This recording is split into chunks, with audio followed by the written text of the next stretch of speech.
வாசமாக இருந்தாலும் ஒளியாக இருந்தாலும் எல்லாம் இந்த உலகத்தில் இருப்பது எல்லாமே குகனே, அவனுடையதே தான்.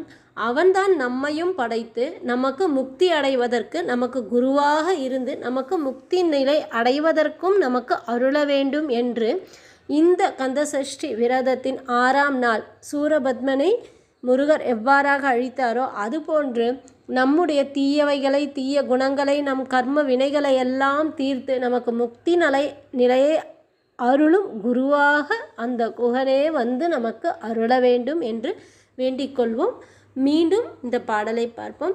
உருவாய் அருவாய் உளதாய் இளதாய் மறுவாய் மலராய் மணியாய் ஒளியாய் கருவாய் உயிராய் கதியாய் விதியாய் குருவாய் வருவாய் அருள்வாய் குகனே.